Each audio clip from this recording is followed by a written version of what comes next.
नमस्कार, जय हिंद, वंदे मातरम, जय भारत। आप सभी का डीजीजी के इस प्लेटफॉर्म पे स्वागत है। मैं सौरभ सिंह जो कि आपको फिजिक्स पढ़ाता हूं। आज मैं आपको कुछ राज की बात बताऊंगा। 30 दिन में कैसे हम एग्जाम्स की तैयारी करें, आखिरी 30 दिन में कैसे हम एग्जाम्स को क्लियर करें। देखो बच्चों, जो बच्चे क्या करते हैं, रेगुलर पढ़ रहे हैं, वो तो इजीली काम कर सकते हैं, परंतु कुछ बच्चे जिनका समय थोड़ा सा अस्त व्यस्त कामों में रहता है, वो आखिरी 30 दिन में कैसे अपना टाइम को मैनेजमेंट करें। ठीक है, क्लियर है। वैसे मैं बताऊंगा फिजिक्स कैसे कैसे पढ़ना है, कौन कौन सा इंपॉर्टेंट टॉपिक है, वो सारी बात क्लियर करूंगा। ठीक है, तो उसके लिए तैयार हो जाओ। आज मैं बताने वाला हूं फिजिक्स के, ठीक है, टॉपिक्स जो इंपॉर्टेंट है और वो आपके चैप्टर में आ सकते हैं, आपके एग्जाम्स में काम आएंगे। देखो बच्चे, जो तैयारी कर रहे हैं उसके लिए तो 25 के 25 क्वेश्चन इंपॉर्टेंट है ही। ठीक है, 25 के 25 करना ही चाहिए। लेकिन जो बच्चे, कुछ बच्चे ऐसे होते हैं जो भैया कहते हैं कि सर हमें आज थोड़ा सा हमें कम टाइम लगा है, हमें कम टाइम में ज्यादा हमें बता दो कैसे क्या करें। ठीक है, तो उसी के बारे में बताऊंगा। बच्चों, आपको क्या करना है, कौन कौन सा टॉपिक्स पढ़ना है, इंपॉर्टेंट बताता हूं। ठीक है, इंपॉर्टेंट टॉपिक कौन कौन से हैं वो बता रहा हूं। पहला आता है जो आपका काइनेमेटिक्स।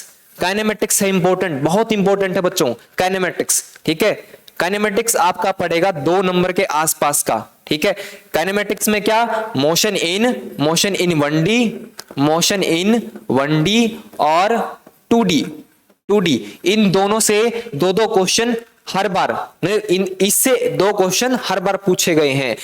हो सकता है 3 क्वेश्चन भी हो सकता है, तो 2 पक्के हैं, 2 पक्के हैं। फिजिकल वर्ल्ड और मेजरमेंट, इसमें क्या पढ़ना है आपको, डायमेंशन और यूनिट, डायमेंशन और यूनिट, डायमेंशन और एंड यूनिट आपको पढ़ना है, डायमेंशन एंड यूनिट पढ़ना है। जो कि क्वेश्चन एक तो आता ही आता है, हो सकता है एक से ज्यादा आ जाए, तो डायमेंशन और unit. Kinematics, law of motion important इस तरीके से है कि एक क्वेश्चन आता है, इससे एक क्वेश्चन आता है। ठीक है, एक क्वेश्चन आता है। Energy, work, energy and power, भैया इससे 2 क्वेश्चन आते हैं। कितने, 2 क्वेश्चन, 2 प्रश्न पूछे जाते हैं। इसमें एक और चीज ऐड कर लो, वो क्या है, कोलिजन। कोलिजन भी क्या कर लो, ऐड कर लो। ठीक है, कोलिजन भी ऐड कर लो। हमेशा इससे 2 क्वेश्चन आपके पूछे ही जाते हैं। चलिए आगे क्या है, आगे आपके दे रखे motion of system of particle and rigid body. इससे क्या है, या तो पूछेगा एक क्वेश्चन, इससे ज्यादा प्रश्न नहीं पूछा गया है तो इससे एक क्वेश्चन आता है। ठीक है, ग्रेविटेशन, ग्रेविटेशन हमेशा 2 क्वेश्चन का वेटेज लेता है, 2 क्वेश्चन का वेटेज लेता है। प्रॉपर्टी ऑफ बल्क मैटर, मैं कहता हूं कि अगर आप पढ़ने वाले हो, आपको 25 में से 25 लेने हैं तो ये पढ़ना चाहिए। अगर आप 25 में से 25 नहीं लेने चाहते, लेना चाहिए, लेकिन थोड़ा बाएं दाएं सरक रहा है तो आपको इस चीज को स्किप करके, थर्मोडायनेमिक्स बहुत इंपॉर्टेंट है, इससे भी 2 क्वेश्चन आते हैं। मैं कहता हूं इस चैप्टर को थोड़ा स्किप करके हमें आगे करना चाहिए। ठीक है, लेकिन एक क्वेश्चन, 0 से 1 क्वेश्चन बनता ही बनता है इससे। ठीक है, 0 से 1 question property of bulk matter से बनता ही बनता है। ठीक है, चलिए अगला प्रश्न क्या दे रखा है, behaviour of perfect gas and kinematics theory of gases. इसको भी मैं कहता हूं, अगर आप वही 25 वाले हैं तो करें, नहीं है तो भैया स्किप कर दो इसको। ठीक है, स्किप कर दो, इससे भी 0 से 1 क्वेश्चन। ठीक है, oscillation and waves important topic है बच्चों, इंपॉर्टेंट टॉपिक है। क्या है, इंपॉर्टेंट टॉपिक, ऑसिलेशन और वेव बहुत इंपॉर्टेंट टॉपिक है।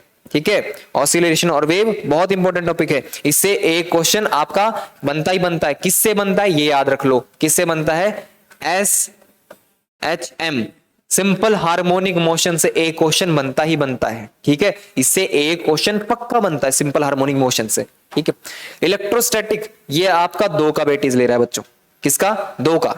ठीक है, 2 का, या तो 1 या 2 पक्के आने वाले हैं। इलेक्ट्रिसिटी, एक पक्का है, एक क्वेश्चन पक्का है इलेक्ट्रिसिटी से। ठीक है, चलिए आगे देख लेते क्या क्या दे रखा, क्या दे रखा, मैग्नेटिज्म। मैं कहता हूं आपको ये 3 चैप्टर आपको दिख रहे हैं बच्चों, ये 3 चैप्टर कौन कौन सा, magnetic effect of current and magnetism, electromagnetic induction and alternating current और इलेक्ट्रोमैग्नेटिक वेव्स। इनसे अगर आप, मैं कह रहा हूं कि अगर आप वही वाला 25 वाले हैं तो भैया पढ़ना ही पड़ेगा। अगर आपको क्या करना है, आपको नंबर चाहिए 15 के आसपास चाहिए, तो इस तीनों चैप्टर से 1 या 2 क्वेश्चन बन रहे हैं। इन तीनों चैप्टर से 1 या 2 क्वेश्चन बन रहे हैं, तीनों चैप्टर से। ठीक है, एक या दो क्वेश्चन पूछे जाते हैं। ऑप्टिक्स में आपको पढ़ना है मेनली, क्या पढ़ना है, रे ऑप्टिक्स बच्चों, रे ऑप्टिक्स पक्का पढ़ना है, रे ऑप्टिक्स, ठीक है। रे ऑप्टिक्स इंपॉर्टेंट है, रे ऑप्टिक्स इंपॉर्टेंट है, लेकिन वे ऑप्टिक्स से भी क्वेश्चन आते हैं। पिछली बार वे ऑप्टिक्स से भी क्वेश्चन आए हैं, ठीक है। रे ऑप्टिक्स से आते ही आते दो क्वेश्चन, ठीक है, नियर अबाउट दो क्वेश्चन।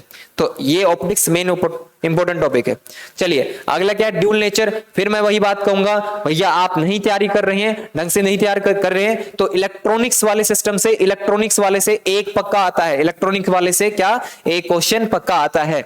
और मैं कहता हूं इससे भी 0 से 1 बन रहा है, इससे भी क्या एक क्वेश्चन बन रहा है, ठीक है, एक क्वेश्चन बन रहा है। तो ये क्या है आपका इंपॉर्टेंट कौन कौन सा बनता है आपका, देख लो एक बार फटाफट, फिर से देख लो एक बार क्या है। आप देखो काइनेमेटिक्स, ठीक है, work energy theorem, work energy power, फिर क्या आता है ग्रेविटेशन, थर्मोडायनेमिक्स, ये क्या इंपॉर्टेंट टॉपिक है। उसके बाद इलेक्ट्रोस्टैटिक्स, एचएसएम, ठीक है, फिर एसएचएम और करंट इलेक्ट्रिसिटी, फिर क्या आता है ऑप्टिक्स आता है आपका, ठीक है।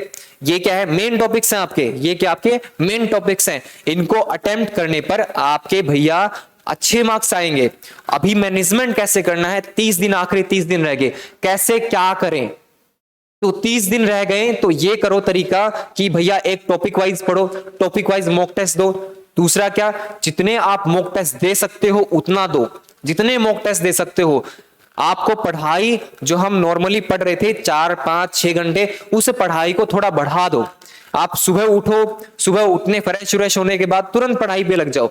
जैसे टाइम को खराब नहीं करना, सिर्फ पढ़ाई पे। अगर मन उब रहा है थोड़ा बहुत घूमो, उसके बाद फिर पढ़ाई पे लग जाओ। एक ही तरीका है, निरंतरता, 30 दिन लगातार पढ़ाई, उसके बाद सिलेक्शन क्या आपके पास रहेगा, सिलेक्शन कहां आपके पास रहेगा, ठीक है। 30 दिन की मेहनत है और सिलेक्शन आपके पास है। तो बच्चों पढ़ाई करना, ठीक है, कम से कम आपको 12 से 13 घंटे आखिरी में जोर मेहनत करनी पड़ेगी, बहुत जोर से मेहनत। आप टाइम मैनेजमेंट कर सकते हो, सब्जेक्ट वाइज टाइम मैनेजमेंट कर सकते हो। मेरे को इस सब्जेक्ट का इस समय पढ़ना है, इस सब्जेक्ट का इस समय पढ़ना है, फिर उस टाइप से टॉपिक मैनेज करो।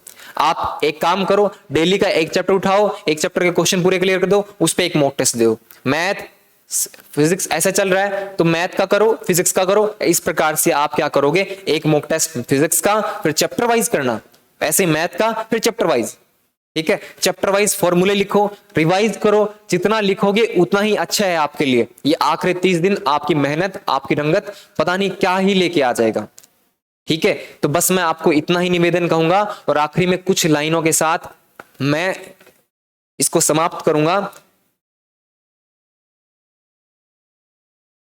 कि दौड़ तब तक जारी रहेगी, दौड़ तब तक जारी रहेगी जब तक जीत हासिल नहीं हो जाती।